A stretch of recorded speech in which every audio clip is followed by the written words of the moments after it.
Hey everyone, and welcome back to another episode of Earthen's Den. I am so excited to be speaking with you guys.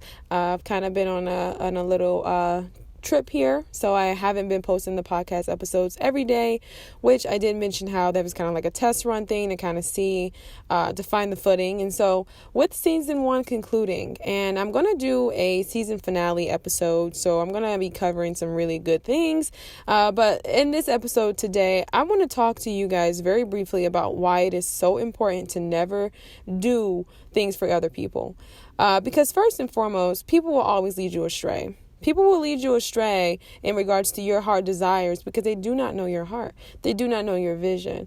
And what we always find is we'll be feeling very shaky about something. We'll be feeling very insecure about a certain venture or an idea or a project or, the next move that we want to make in our life, especially, this is typically in regards to direction. And we will typically reach out to people, right? We're human. We'll reach out to people. We'll ask for their validation and say, hey, do you think this is a great idea? Hey, do you think I should do that? And 9 times out of 10, they'll either, what I've experienced is people are like, oh, you always said that, or you always do this, or you're always shaky, or you're always, or, oh, that's a stupid idea, right?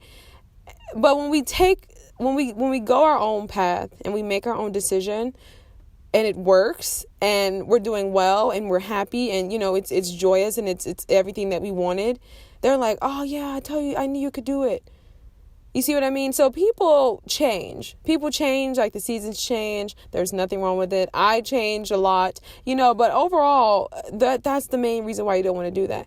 Napoleon Hill talks about how, actually, I think it was Nightingale, but he talks about how opinions are the cheapest commodities. Everybody's got an opinion. But the ones that are really relevant, now this isn't in regards to, criticism and, constructive criticism. This is talking about just negative voices, right? Voices that are just going to lead you astray because they do not know you on that level. Even if it's your spouse, even if it's somebody who, quote unquote, does know you. Abraham Hicks talks about that and how we don't ever really know a person. And she said mostly, because we don't take the time, we're not patient enough to really get to know a person. We kind of figure a person out to our own, our best ability and to our liking. And then we pretty much just leave them there, right? We roll with it. Anything outside of what we've already figured out in our minds, we don't want to deal with. Because then that would be frustrating, right? That would be work. That would be continuous. And that is something that we don't really like to do. We love to work hard, but we don't really like to work on ourselves and we don't like to work on our relationships. So that's something that we don't really tap into. And so I just wanted to get on here and say that because it is so important, that you just follow your heart desires. I know for me, I'd much rather make my own decisions, take the risk, fail on my own. But each single time, it builds my confidence in my ability to believe in myself. It builds confidence in my ability to think for myself. And I know that I'm capable. And I never wanted to live with any regrets. I don't think we realize just how the little decisions that we make literally alter our life, our destiny, and our overall happiness. I know we like to think that it's the economy. I know we like to think that it's, because we're not, working at a certain job or we're not making a certain amount of money, we don't never really take the time to consider the influence. I don't think people realize how just by negative counsel and really, in ingesting that and taking that in and letting that be your truth, how detrimental that can be if it was not meant for you. You know what I mean? I think another thing is we talk about partners. I tell you guys this all the time. It is so important to be around people who really do share your same vision. We see so many marriages and everybody's like, oh, they've been together for 30 years, 40 years. Yeah, but they're both unhappy. Let's like, I think that you can really tell when a person is happy. I just don't know what it is. Or maybe it's my woman's intuition. I'm not sure if that's something you guys can relate to, but I know, I think that we can all kind of tell when the person is genuinely happy, and so just because, someone's been in a relationship for 30 years, the marriage is not fruitful. Why was that dream not birthed? If this is what connection is all about. I don't think we think of it in terms of like that. We want to say, oh no, it was just, this, or it was, no. I think it's the influence that you have and just how so many things can be avoided. Behind every great man is a great woman, an even greater woman, as a matter of fact. You know what I mean? And so I just don't think that we really think about those things. We don't say, hey, because I think with anything, if you want to bake cakes and you have a partner who doesn't get it, maybe this isn't your partner. I think at the end of the day, we are all individuals. We all have our visions. We are, we're on our own journeys. And so I just think it's something to really consider, and it's something to really look into. Can this person help me? It's get rich or die trying, right? And I'm talking, wealth in regards to joy, happiness, peace, abundance, abundance in regards to your monetary aspects as well, but just overall the life that you see for yourself. Can this person help me with that? Can this, think long term about these decisions that you're making today. Like I said, when I made the decision that I wasn't going to live with any regrets, I started to move differently. And I think the big part of it was because I was really committed. I was really committed to what it is that I said I wanted to do. You know what I mean? And I think a big part of it is trying new things. I say that to you guys all the time. It's trying new things. It's going down different avenues. It's willing to look stupid.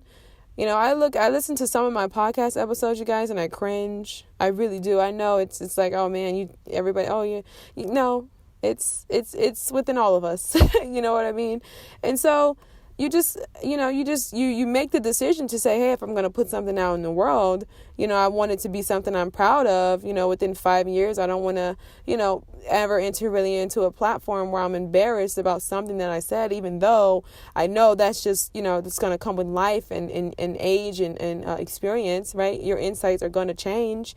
But overall, when you make a decision and you commit to it, I really believe that there's something in your brain, that really goes and just kind of it steers you completely different, and if you're grounded. And the first season here, we really talked a lot about self-improvement in regards to spirituality, meditation, all of the metaphysics and all of those things. And so kind of moving into the second season, the episodes will be kind of tailored around just everyday life, and things more so in the physical sense, of just kind of how to navigate through and what I've learned thus far and what seems to be working for me. So I just kind of wanted to get on here and share that because I think it's a message that really needs to be repetitive because it's so major, and it's really important. It really is important. And so it's not a matter of being selfish. It's not a matter of having your own agendas, but it is knowing who you are, and it is knowing what you want, and it is being confident in your ability to have those things and, feeling as though you can have those things and going after that in which you really do want and desire. And so it's important.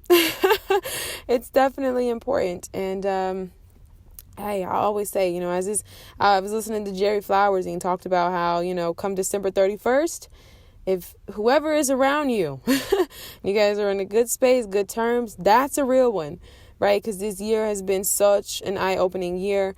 We've been through so many trials and tribulations. I think if you weren't a person to really try anything, or if you were very timid in certain things, you were definitely tried by the whole year in itself.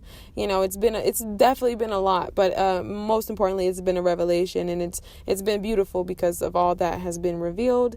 We lost a lot, but we've gained so much. And so I say it all the time, definitely take inventory into your life, because it's the little decisions, that we don't think it's a big deal. We don't think that it's a big deal to choose the right partner. We don't think of these things as we don't think it's a big deal to eat a certain type of, have a certain type of lifestyle. We don't think it's a big deal to, I don't know. There are many different little habits and little, that seem like minor, those decisions that really make a difference. And so I just, I say, hey, just be mindful of everything, be mindful of everything. And when you make your mind up, stick with it, really, really commit to yourself and commit to your decision making. And I think that's definitely the whole purpose of this episode. And I think, once you decide that, I think that's going to take you far. So I thank everybody for listening tonight. And I'm going to leave you guys with your thoughts.